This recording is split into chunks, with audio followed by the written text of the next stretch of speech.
Next topic ఏంటంటే ఇప్పుడు ఆంధ్రప్రదేశ్లో హాట్ టాపిక్గా కల్తీ లిక్కర్ కేసు ఉంది. సో ఇది చంద్రబాబు ప్రభుత్వానికి మచ్చలా మిగలబోతోందా? ఎందుకంటే ఇంతకాలం లిక్కర్ స్కామ్ అంటూ జగన్ ప్రభుత్వం పైన ఆరోపణలు చేశారు. ఏపీ లిక్కర్ స్కామ్లో వైసీపీ కీలక నేతలందరూ అరెస్ట్ అయ్యారు చాలా వరకు. కానీ ఇప్పుడు కల్తీ లిక్కర్ తయారు చేస్తూ టీడీపీ నేతలు దొరికారు. సో కల్తీ లిక్కర్ కేసు పొలిటికల్గా ఎలాంటి ఎఫెక్ట్ చూపించబోతుంది, ఈ అంశం పైన మాట్లాడదాం. ఎస్ నాగేశ్వర్ గారు, సో గతంలో వైసీపీ ప్రభుత్వం పైన లిక్కర్ స్కామ్ అంటూ మాట్లాడినటువంటి వాళ్ళు ఇవాళ టీడీపీలో ఉన్నటువంటి కొంతమంది నాయకులు ఏకంగా కల్తీ మద్యం తయారు చేస్తూ దొరికిపోయారు. సో ఇది టీడీపీ పార్టీ పైన, ప్రభుత్వం పైన, కూటమి ప్రభుత్వం పైన ఎంత ఎఫెక్ట్ చూపించే అవకాశం ఉంటుంది? డెఫినెట్గా ఇది చాలా పెద్ద సీరియస్ ఛాలెంజ్. ఒక కల్తీ మద్యం అనే కాంటెక్స్ట్లోనే చూడకూడదు. మీకు ఇటీవల ఆంధ్ర ఏబిఎన్లో ఒక డిస్కషన్లో మాట్లాడుతూ జనసేన నాయకుడు శివశంకర్ అంటున్నాడు, మీరు క్షేత్రస్థాయికి వెళ్తే ప్రజలే మాట్లాడుకుంటున్నారు, మట్టిలో ఎవరెవరికి ఎంత వాటా వస్తుంది, గనుల్లో ఎవరికి ఎంతెంత వాటా వస్తుంది, అక్రమ క్వారీలలో ఎంతెంత వాటా వస్తుంది అని. సో అందువల్ల ఇసుక, మద్యము, రియల్ ఎస్టేట్ భూములు ఇలాంటి విషయంలో ఒకే తాను ముక్కలు చాలా చోట్ల కలిసే వ్యాపారాలు చేస్తుంటారు టీడీపీ వైసీపీ వాళ్ళు. ఇదంతా మనకు మ్యాక్రో లెవెల్. చంద్రబాబు నాయుడు, జగన్మోహన్ రెడ్డి, లోకేష్ జగన్మోహన్ రెడ్డి విమర్శించడం, పవన్ కళ్యాణ్ జగన్మోహన్ విమర్శించడం, ఇవన్నీ మ్యాక్రో లెవెల్ పాలిటిక్స్. రాజకీయాల్లో ఒకే తాను ముక్కలను దానికి ఉదాహరణలు ఏంటంటే, ఈ పార్టీలో ఉన్న వాళ్ళు ఆ పార్టీలో చేరుతుంటారు, ఆ పార్టీలో ఉన్న వాళ్ళు ఈ పార్టీలో చేరుతుంటారు. ఇప్పుడు జగన్ ప్రభుత్వంలో మంత్రులుగా పనిచేసి టీడీపీ విమర్శలు ఎదుర్కొన్న వాళ్ళు ఇవాళ మీకు చంద్రబాబు నాయుడు ప్రభుత్వంలో మంత్రులుగా లేరా? మరి జగన్ ప్రభుత్వంలో మంత్రులుగా ఉంటారు, చంద్రబాబు నాయుడు ప్రభుత్వంలో కూడా వాళ్ళే మంత్రులుగా ఉంటారు.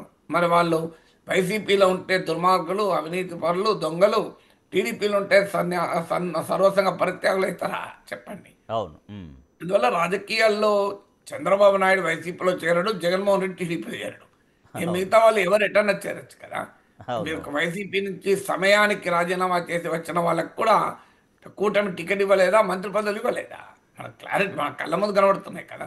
ఇప్పటికీ ప్రక్రియ సాగుతోంది కదా. మీకు బాలినేని శ్రీనివాసరెడ్డి వైసీపీలో ఉంటే జగన్ బంధువు, అవినీతి పరుడు, దుర్మార్గుడు.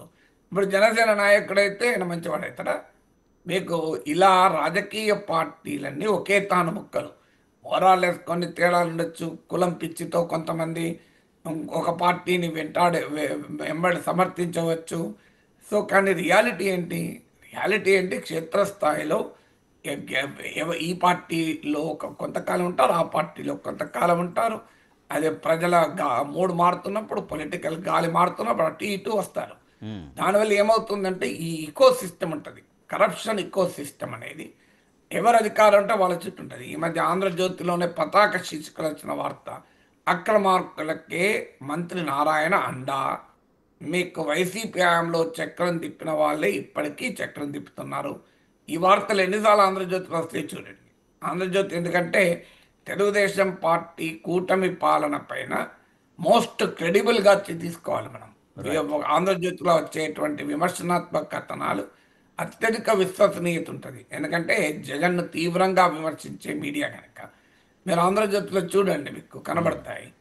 మీకు అప్పుడు అక్రమాలు చేసిన వాళ్ళు అలాగే కొనసాగుతున్నారు, మంత్రుల పేషీలలో కూడా కొనసాగుతున్నారు అని వార్తలు వస్తాయి. మరి వాట్ డస్ ఇట్ ఇండికేట్? అంటే క్షేత్రస్థాయిలోనే కాదు, రాష్ట్ర స్థాయిలో కూడా ఈ ధోరణి మనకు కనబడుతూనే ఉంటుంది కదా. అందువల్ల ఎందుకు వస్తుంది ఇది అంటే, మీకు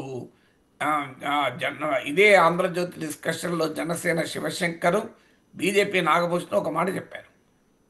వాళ్ళు ఓపెన్గా అంటున్నారు ఎమ్మెల్యేలు, మేము 20 కోట్లు 30 కోట్లు ఖర్చు పెట్టాం, మళ్ళీ రికవర్ చేసుకోకూడదా? ఇది మొదటి ప్రశ్న. రెండవ ప్రశ్న ఏంటి, మళ్ళీ మాకు నెక్స్ట్ ఎలక్షన్లో టికెట్ ఇవ్వాలంటే డబ్బులు ఉన్నాయని అడుగుతారో అడగరా? మీరు నీతులు చెప్తారండి, మీరు కల్తీ మద్యం చేయొద్దు, మా భూ కబ్జాలు చేయొద్దు, మట్టిలో తినద్దు, గనుల్లో తినద్దు, మరి దేంట్లో తినద్దు? మరి నెక్స్ట్ ఎలక్షన్స్కు డబ్బులు ఎక్కడికి వస్తాయి? పెట్టిన పెట్టుబడి ఎట్లా రావాలి? నెక్స్ట్ ఎలక్షన్లో మళ్ళీ పెట్టుబడి ఎట్లా?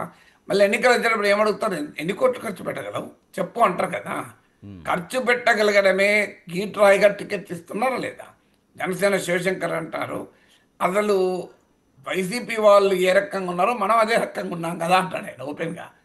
డబ్బు ఆధారంగా టికెట్లు ఇస్తున్న రాజకీయ పార్టీలు తరతమ తేడాలు లేకుండా చెప్తారు.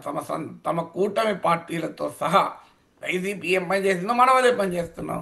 డబ్బున్నోడికే టికెట్లు ఇస్తున్నాం. మరి డబ్బున్న టికెట్లు ఇస్తే డబ్బు సందర్భాలు ఖర్చు పెట్టుకుంటారా? ఎవరెవరో 2,000 కోట్లు 3,000 కోట్లు 4,000 కోట్లు ఉన్న వాళ్ళు రాజకీయంగా క్రేజ్తో పెట్టుకుంటే పెట్టుకోవచ్చు, కానీ రైట్. సాధారణంగా పెట్టుకోలేరు కదా. అందువల్ల ఏం చేయాలి వాళ్ళు? మరి మీరు డబ్బులు ఉన్న వాళ్ళకి టికెట్లు ఇస్తున్నారు, డబ్బులు ఉన్నాయా లేవా అని అడిగి టికెట్లు ఇస్తున్నారు, కోట్లు వాళ్ళు ఖర్చు పెడుతున్నారు, పెట్టిన తర్వాత వాళ్ళు సంపాదించుకుంటారు. ఇందులో ఏ రాజకీయ పార్టీ అతీతం చెప్పండి? టీడీపీ అతీతమా, వైసీపీ అతీతమా, ఇంకో పార్టీ అతీతమా? తరతమ తేడాలు ఉండొచ్చేమో, కానీ ఎవరైనా డబ్బులు ఖర్చు పెట్టి ఎన్నికలు గెలుస్తున్నారు. మరి వాళ్ళు ఎలా సంపాదించుకోవాలి? మరి ఇప్పుడు 25 కోట్లు 30 కోట్లు నేను చెప్పేది కాదు, ఈ ఎస్టిమేషన్ జనసేన నాయకుడు శివశంకర్ చెప్పిన ఎస్టిమేషన్, బీజేపీ నాయకుడు నాగభూషణ్ చెప్పిన ఎస్టిమేషన్. వాళ్ళు కూడా సొంత ఎస్టిమేషన్ కాదు, వాళ్ళకు కూడా ఎమ్మెల్యేలు చెప్పారట మేము ఇంత ఖర్చు పెట్టామని. ఇప్పుడు 25-30 కోట్లు ఖర్చు పెట్టాక మరి వాళ్ళు నెక్స్ట్ ఎలక్షన్లో మళ్ళీ 30 కోట్లు అంటే పెట్టిన ఖర్చు పెట్టాల్సిన ఖర్చు 60 కోట్లు అవుతుంది. అదనంగా వాళ్ళ సొంత లాభం కూడా కొంత చూసుకుంటారు కదా. సొంత లాభం కొంత మానుకునే కదా పరుల కొరకు పనిచేసేది. సో 60 కోట్లకు ఒక 10 కోట్లు 20 కోట్లు పైన కాస్త చిలుక కొట్టుడు కొట్టాల్సి వచ్చిన 70-80 కోట్లు అయిపోతుంది కదా ఒక 5 ఏళ్ల పీరియడ్లో. సో 5 ఏళ్ల పీరియడ్లో 70-80 కోట్లకు ఎమ్మెల్యే ఎట్లా సంపాదిస్తున్నారు చెప్పండి? మద్యంలో కల్తీ లేకుండా సంపాదించగలుగుతాడా? ప్రాక్టికల్గా సాధ్యమా? మీకు భూములు ఆక్రమించకుండా సంపాదించగలుగుతారా ప్రభుత్వ భూముల్ని? లేదు, ఇసుక అక్రమంగా రవాణా చేయకుండా సంపాదించగలుగుతాడా? ఖనిజ నిక్షేపాలను కొల్లగొట్టకుండా భూగర్భాన్ని కొల్లగొట్టకుండా సంపాదించగలుగుతారా? ఎడగ సంపాదిస్తారండి. సొంతగా పరిశ్రమలు పెట్టో సొంత వ్యాపారాలు చేసి సంపాదించింది ఎవరు తగలేసుకోరు కదా.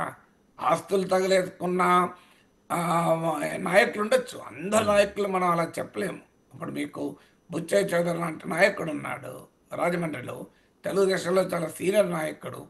ఆయన 30-40 ఏళ్ల క్రితం కూడా వాళ్ళ కుటుంబం ఇన్కమ్ ట్యాక్స్ కట్టేది, 50 ఏళ్ల క్రితం కూడా. అలాంటి కుటుంబం మొత్తం ఆయన తన ఆస్తులు కరగబెట్టి రాజకీయాల్లో ఉన్నాడు పాప ఇప్పటికీ కూడా. ఏం సాధించాడు పాప? ఆయన మంత్రి పదవి కూడా రాలేదు. అంత సీనియర్ నాయకుడు, అంత అనుభవజ్ఞుడు, చాలా అవగాహన ఉన్నటువంటి నాయకుడు, హైలీ రెస్పెక్టబుల్ లీడర్, పార్టీలకు అతీతంగా రాజకీయాలకు అతీతంగా అత్యంత గౌరవం పొందిన నాయకుడు. ఎన్టీ రామారావు కూడా సన్నిహితంగా పనిచేశాడు. ఏం తెలుగుదేశంలో మంత్రి కాగలిగిందా? సో ఏమైంది? సొంత పైసలు ఖర్చు పెట్టుకొని రాజకీయాలు చేశాడు కదా. తెలుగుదేశంలో కూడా చాలా మంది ఉన్నారు, సొంతగా డబ్బులు ఖర్చు పెట్టుకొని రాజకీయం చేసే వాళ్ళు చాలా మంది ఉన్నారు. కానీ వాళ్ళకి ఏం గుర్తింపు వస్తలేదు కదా, పవర్ బ్రోకర్లకి ఏం గుర్తింపు వచ్చేది కదా.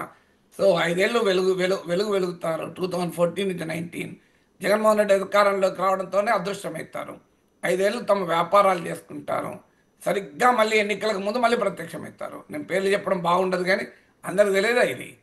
మరి జగన్మోహన్ రెడ్డి అధికారంలో ఉన్నప్పుడు సగటు తెలుగుదేశం కార్యకర్త తన్నులు తింటుంటే, కేసులను అనుభవిస్తుంటే, ఇబ్బందులు పడుతుంటే ఎక్కడా కనిపించని ఘరానా డబ్బున్న వాళ్ళు సడన్గా ఎన్నికల ముందు ప్రత్యక్షమవుతున్నారు కదా. మళ్ళీ వాళ్ళే మంత్రులు అవుతున్నారు కదా, మళ్ళీ వాళ్ళే చంద్రబాబు నాయుడుకి అత్యంత సన్నిహితంగా పక్కనే కనబడుతున్నారు కదా. మరి సగటు కార్యకర్త కనిపించదా? మరి 5 ఏళ్ళు జగన్మోహన్ రెడ్డి బాగా వేధింపులు ఉన్నప్పుడు ఇతను ఎక్కడ పోయాడు, ఎడమాయమయ్యాడు? సరిగ్గా 5 ఏళ్ళు అదృష్టమే మళ్ళీ ఎన్నికల ముందు ఎందుకు వచ్చాడు? ఇలాంటి వాళ్ళని చంద్రబాబు నాయుడు ఎందుకు ఎంకరేజ్ చేస్తున్నాడు? చంద్రబాబు నాయుడు ఒక్కడే కాదు, అన్ని పార్టీలు అలాగే తయారయ్యాయి. రాజకీయాల్లో జెండాలు మోసిన వారికి, ఎజెండాలను ప్రచారం చేసిన వాళ్ళకి ఏం గుర్తింపు లేదు. వాళ్ళు అలాగే ఉండిపోతారు.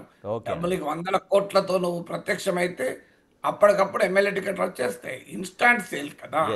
లేదా మా ఈవెన్ ఎమ్మెల్యేలు రాజకీయాల్లో డబ్బు అంటూ ఉంటే నువ్వు వైసీపీలో పనిచేసినావా, నువ్వు ఏం పని చేసినావా సంబంధమే లేదు. వైసీపీలో పనిచేసిన వాళ్ళకి ఎంతమందికి టీడీపీలో టికెట్లు ఇవ్వలేదు? సో ఎందుకు ఇస్తున్నారు? మరి మంత్రులుగా ఉన్న వాళ్ళకు టికెట్ ఇచ్చారు కదా, దీనికి ఆన్సర్ ఉండాలి కదా. అందువల్ల ఇది ఏముంది, ఇలా కల్తీ మద్యం అనే దాన్నే మనం చూడకూడదు, కాంటెక్స్ట్. అందువల్ల రాజకీయాల్లో ప్రజలు కూడా ఎట్లా తయారయ్యారంటే కులం ఆధారంగా, పవన్ కళ్యాణ్ చెప్పాడు కదా, ఆంధ్రప్రదేశ్లో కులం ఆధారంగా మాత్రం తప్ప ఇంకోట్లేదు.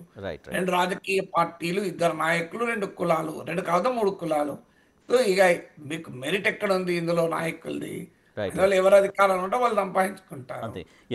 మనం మాట్లాడటానికి చాలా మాట్లాడతాం, కల్తీ మద్యం అంటాం, భూ కబ్జాలు అంటాం, అన్ని అంటాం. ఇప్పుడు నాకు చెప్పండి, జగన్మోహన్ రెడ్డి సమయంలో పెద్ద ఎత్తున భూ ఆక్రమణలు జరిగాయని తెలుగుదేశం అధికారంలోకి వచ్చి ఇన్ని నెలలైంది. ఎన్ని భూములు ఆక్రమించుకుని ఎన్ని భూములు క్లియర్ చేశారు చెప్పండి. జగన్మోహన్ రెడ్డి 1,00,000 కోట్ల అవినీతి చేశారన్నారు. 5 ఏళ్ళు గతంలో అధికారంలో ఉన్నారు, ఇప్పుడు అధికారంలో ఉన్నారు. ఇందులో అత్యధిక కాలం కేంద్రంలో కూడా అధికారులు ఉన్నారు. జగన్మోహన్ రెడ్డి పైన జైలుకి పంపారా? సిబిఐ ఈడీ కేసులు వేయడం ముందుకు పోయినాయా నాకు చెప్పండి. 1,00,000 కోట్ల దినామని ఎందుకు మీరు స్పేర్ చేస్తున్నారు? 1,00,000 కోట్ల దినామని కక్కించాలి కదా. రాజకీయ నాయకులు, తెలుగుదేశం నాయకులు ఎంతమంది ఉపన్యాసాలు ఇవ్వాలి? 1,00,000 కోట్లు కక్కించి ప్రజలకు పంచుతామన్నారా లేదా? మీరు ఎవరిని కక్కించారు, ఎంత పంచారు చెప్పండి నాకు. అందువల్ల ఇవన్నీ ప్రజల్ని మనం అంగిల్ షర్ట్లు నింపుకుంటారు పాపం అభిమానులు సోషల్ మీడియాలో ఉండి, కులం పిచ్చితోనో మరో పిచ్చితోనో సో ప్రజలైతే అన్ని గమనిస్తూ ఉంటారు. రైట్ దేనికైనా రెడీ అవుతారు. కానీ రియాలిటీ ఏంటి? Right right. So AP liquor scam అంటే జగన్ ప్రభుత్వంలో లిక్కర్ స్కామ్ అయినా సరే, ఇప్పుడు ఆంధ్రప్రదేశ్లో కల్తీ మద్యం తయారు చేస్తూ దొరికిన వాళ్ళని సరే, వాళ్ళు కొంతమంది వ్యక్తుల వల్ల వారికి మాత్రమే నష్టం ఉంటుందని ప్రజలు గమనిస్తారని చెప్తున్నారు. అలాగే రాజకీయ పార్టీలన్నీ ఒకే తాను ముక్కలని కూడా చెప్తున్నారు ప్రొఫెసర్ నాగేశ్వర్ గారు.